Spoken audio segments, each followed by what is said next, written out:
आज हम पोहा और हरी मटर का इतना टेस्टी और क्रिस्पी नाश्ता बनाकर तैयार करेंगे कि आपको यकीन ही नहीं होगा। तो चलिए देखते हैं कैसे बनाना है। सबसे पहले क्या करेंगे, हमें थोड़ा सा पोहा लेना है। मैंने यहाँ पर 1/4 कटोरी पोहा लिया है और उसको अच्छे से 1 से 2 बार हम वॉश कर लेंगे ताकि जितनी भी गंदगी है पोहा की वो निकल जाए। तो इस तरह से बढ़िया से मैंने 1 से 2 बार उसको वॉश कर लिया है। अब थोड़ा सा पानी डालकर इस तरह से हम 2 से 3 मिनट के लिए पोहा को भिगोकर रख देंगे। तो ज्यादा पानी नहीं डालना है, बस थोड़ा सा पानी डालेंगे, इतना डालेंगे कि पोहा अच्छे से भीग जाए।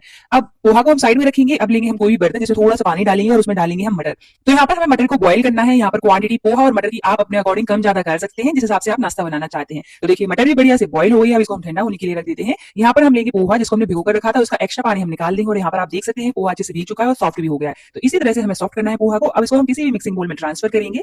अब पोहा के साथ यहाँ पर इसमें ऐड करेंगे हम आलू। तो यहाँ पर मैंने एक बड़े साइज का आलू लिया है, उबला हुआ आलू है, उसको हम ठंडा कर लेंगे और इस तरह से बढ़िया से ग्रेटर की मदद से ग्रेट करेंगे। आप इसको मैश करके भी डाल सकते हैं, बस ध्यान रखिए कि उसमें कोई भी बड़े लम्स नहीं रहना चाहिए। मैंने इस तरह से ग्रेट करके डाला है। तो यहाँ पर क्वांटिटी मैंने कम ही ली है, इसलिए मैंने एक आलू लिया है। अगर आप ज्यादा ले रहे हैं तो यहाँ पर क्वांटिटी आलू की भी बढ़ा दीजिएगा। तो बस इस तरह से बढ़िया से उसको ग्रेट कर लीजिएगा, इससे आपके नाश्ते में लम्स नहीं रहेंगे। तो बस इस तरह से बढ़िया से हमें ग्रेट कर लेना है। उबले हुए आलू को हमने डाल दिया है। अब इसी स्टेज पे डालेंगे हम कुछ चीजें और, जैसे कि मैंने यहाँ पर डाला है एक छोटा सा प्याज जिसको बारीक कट करके लिया है। साथ ही में इसमें ऐड करेंगे हम हरी मिर्च। तो हरी मिर्च आप अपने स्वाद अनुसार कम ज्यादा कर सकते हैं और अगर बच्चों के लिए बना रहे हैं तो स्किप कर सकते हैं। टेस्ट के अकॉर्डिंग इसमें नमक डालेंगे, थोड़ा सा चाट मसाला ऐड करेंगे इसी में और साथ ही में ऐड करेंगे बॉईल की हुई मटर। अब इसमें हम एक और चीज ऐड करेंगे जो बच्चों को बहुत पसंद रहती है। तो मैंने यहाँ पर चीज क्यूब डाले हैं, तो 2 चीज क्यूब डाले हैं। आप अपने अकॉर्डिंग कम ज्यादा कर सकते हैं और अगर आपके पास नहीं है तो बिल्कुल ऑप्शन है। मैंने यहाँ पर बच्चों के लिए नाश्ता बनाया है इसलिए मैंने यहाँ पर चीज क्यूब डाली है। तो चीज क्यूब अपने अकॉर्डिंग कम ज्यादा कर सकते हैं। एक बार ये नाश्ता बनाकर ट्राई करिए, आपको बहुत पसंद आएगा। लेकिन उससे पहले अगर आप मेरे चैनल पर नए हैं तो चैनल को सब्सक्राइब और वीडियो को लाइक करना ना भूलें और ज्यादा से ज्यादा शेयर करें और मुझे कमेंट सेक्शन में जरूर बताना कि आप ये वीडियो कहां से देख रहे हैं ताकि मैं आपका थैंक्स कर सकूं। तो देखिए बढ़िया से मैंने यहाँ पर 2 क्यूब्स लिए थे, उनको बढ़िया से इस तरह से ग्रेट कर लिया है। तो ग्रेट करके हम डाल देंगे। बस अब इतनी ही चीजें हमें इसमें ऐड करनी है, अब कुछ चीजें हमें ऐड नहीं करनी है। तो यहाँ पर बढ़िया से हम सारी चीजों को अच्छे से मिक्स कर लेंगे। हो सके तो जो मटर हमने बॉईल करी थी उसको थोड़ा थोड़ा सा मैश कर लीजिए ताकि बड़े बड़े चंक्स में ना रहे। तो इस तरह से मैंने हल्के हल्के से उनको प्रेस करके मैश कर लिया है। तो बस अच्छे से इस तरह से हमें मिक्स करके एक मिक्सचर बनाकर तैयार कर लेना है। तो हमारा एक मिक्सचर बनकर तैयार है, बहुत टेस्टी लगता है। एक बार जरूर ट्राई करिएगा, नाश्ता इतना क्रिस्पी बनता है कि आपको यकीन ही नहीं होगा। तो बस इसको हम साइड में रखेंगे। अब हम मिक्सिंग बोल में डालेंगे थोड़ा सा मैदा। तो मैंने यहाँ पर थोड़ा सा ही मैदा डाला है, आप अपने अकॉर्डिंग डाल सकते हैं जिस हिसाब से आपकी नाश्ते की क्वांटिटी है। बस उसमें हम थोड़ा थोड़ा करके पानी डालते जाएंगे। थोड़ा थोड़ा करके पानी डालेंगे तो इसमें लम्स नहीं बनेंगे।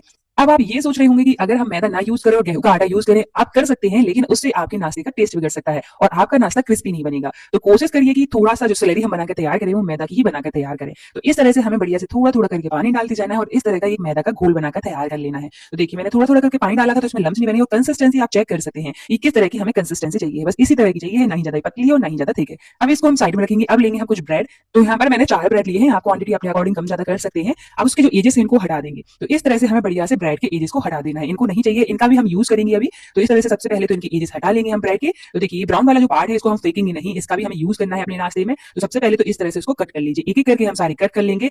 अगर हो सके तो इस नाश्ते को बनाने के लिए आप फ्रेश ब्रेड का यूज करिएगा। मेरे पास बासी ब्रेड पड़ी थी तो मैंने उसी से बनाया है। इससे क्या हुआ कि जो आपके ब्रेड है वो टूटेंगे और अगर फ्रेश ब्रेड होगी तो बिल्कुल नहीं टूटेंगे। तो देखिए जो एजेस हमने कट करके रखे थे ब्रेड के उसको हम ग्राइंडर जार में डालेंगे और इस तरह से बढ़िया से उसको ग्राइंड कर लेंगे। तो इस तरह से हमें बढ़िया से ब्रेड क्रम्ब बनाकर तैयार कर लेना है। तो हमारा ब्रेड क्रम्ब बनकर तैयार है, लेकिन हमें एक और काम करना है। ब्रेड क्रम्ब को हमें हल्का सा रोस्ट कर लेना है, बिना कुछ डाले ही हमें इसको रोस्ट करना है, कुछ भी ऐड नहीं करेंगे। तो यहाँ पर लो फ्लेम पर बढ़िया से रोस्ट कर लीजिए। जो ब्रेड है हमारे सॉगी है अभी, तो इस तरह से रोस्ट करोगे तो ये क्रिस्पी हो जाएंगे। तो इस तरह से हल्का सा 1 से 2 मिनट के लिए इसको लो फ्लेम पर जरूर से रोस्ट कर लीजिएगा। तो देखिए बढ़िया से हमने इसको रोस्ट कर लिया। तो घर पर ही हमारे ब्रेड क्रम्ब बनकर तैयार है। अब जो हमने ब्रेड को कट करके रखा था उसको बेलन की मदद से इस तरह से हल्के हाथों से इसको बेल लेंगे, तो फ्लैट कर लेंगे। तो इस तरह से हल्के हाथों से उसको बढ़िया से फ्लैट कर लीजिए। एक एक करके सारे ब्रेड को हम इसी तरह से फ्लैट कर लेंगे। अब जो हमने स्लरी बनाकर तैयार करी थी मैदे की, उसको इस तरह से हम चारों कॉर्नर पे लगाएंगे। तो हमें चारों कॉर्नर पे इस तरह से बढ़िया से लगा लेना है। तो बस इस तरह से लगा लीजिए। अब जो हमने स्टफिंग बनाकर तैयार करी थी उसको इस तरह से हम बॉल्स की तरह बनाएंगे और बीच में रखेंगे। तो यहाँ पर आप देख सकते हैं कि किस तरह से हमें रखना है। तो इस तरह से हम बीच में रखेंगे और एक कॉर्नर से लेकर इस तरह से उसको हम चिपका देंगे। तो हमें इस तरह से जैसे ट्रायंगल बनाते हैं ना, उसी तरह से इसको शेप देना है। तो इस तरह से हम उसको चिपका देंगे और इजीली ये चिपक जाएगा क्योंकि हमने इसमें स्लरी लगाकर तैयार करी थी। तो देखिए यहाँ पर मैंने इसको बासी ब्रेड से बनाया है तो इस तरह से टूट रहा है, लेकिन कोई दिक्कत नहीं है, इजीली इस तरह से बन जाएंगे और इसकी स्टफिंग भी बाहर नहीं निकलेगी। अगर आपके पास ताजी ब्रेड है तो उसी का यूज करिएगा। तो एक एक करके हम इसी तरह से बनाकर तैयार कर लेंगे। तो सबसे पहले हम इस तरह से पॉकेट्स बनाकर तैयार कर लेनी है। अब जो हमने स्लरी बनाकर तैयार रखी थी उसमें हम इसको डिप करेंगे। तो इस तरह से हम बढ़िया से उसको डिप कर लेंगे। तो देखिए स्लरी हमारी बिल्कुल परफेक्ट होनी चाहिए, ना ही ज्यादा थिक होनी चाहिए ना ही ज्यादा पतली। तो इस तरह से हम बढ़िया से अच्छे से कोट करेंगे और जो हमने ब्रेड क्रम्ब बनाकर रखे थे उसमें इसको हम इस तरह से बढ़िया से कोट कर लेंगे। तो आराम से इस तरह से कोट कर लीजिए। बस इसमें याद रखिए जो स्लरी वाला हाथ है उसमें ना डालें, नहीं तो जो ब्रेड क्रम्ब है वो हमारी खराब हो जाएंगे। तो दूसरे हाथ का यूज करिएगा। तो बस इस तरह से हमें बढ़िया से अच्छे से कोट कर लेना है। इससे हमारा नाश्ता बहुत ही ज्यादा क्रिस्पी बनेगा और ऑयल एब्जॉर्ब नहीं करेगा। तो बस इसी तरह से हम कोट कर लेंगे और डायरेक्ट इसको हॉट ऑयल में डालते जाएंगे। तो ऑयल जो है अच्छा गर्म होना चाहिए और जितनी आपकी कढ़ाई कढ़ाई या पैन में आ सके उतने एक एक करके डालते जाइए। तो मैंने यहाँ पर 2 ही डाले हैं और इस तरह से बढ़िया से इनको फ्राई कर लेंगे दोनों साइड से क्रिस्पी होने तक। तो देखिए कितने इजीली हमारा ये नाश्ता बनकर तैयार हो गया है, ना ही ऑयल में जाके फटेगा। अगर आप इस तरह से बनाते हैं तो आपका एक बार में ही ये नाश्ता बिल्कुल परफेक्ट बनकर तैयार होगा। तो एक बार जरूर ट्राई करिएगा, आपके बच्चों को भी बहुत पसंद आएगा और बहुत क्रिस्पी और टेस्टी लगता है। तो देखिए बढ़िया से एक साइड से अच्छे से फ्राई हो जाए तो पलट कर हम दूसरी साइड से भी इसको बढ़िया से क्रिस्पी होने तक फ्राई कर लेंगे। एक बार आप हरी मटर और ब्रेड का ये नाश्ता बनाकर ट्राई करिएगा, आपको बहुत पसंद आएगा और मुझे कमेंट सेक्शन में जरूर बताना कि आपको ये रेसिपी कैसी लगी। तो चलिए अच्छे से फ्राई हो चुके हैं, अब इसी स्टेज पर हम इसको निकाल लेते हैं। तो देखिए कितने क्रिस्पी बनकर तैयार हुए हैं। तो बस एक एक करके हम इसी तरह से फ्राई कर लेंगे और निकाल लेंगे। अब इसको हम कट करेंगे या फिर आप इसी तरह से बिना कट करे चटनी सॉस के साथ सर्व कर सकते हैं। तो देखिए इस तरह से हम बढ़िया से उसको पीस से कट कर लेंगे। तो देखिए कितना टेस्टी और क्रिस्पी नाश्ता बनकर तैयार हुआ है हमारा। तो चलिए मिलते हैं अब आपसे नेक्स्ट वीडियो में। Thank you for watching.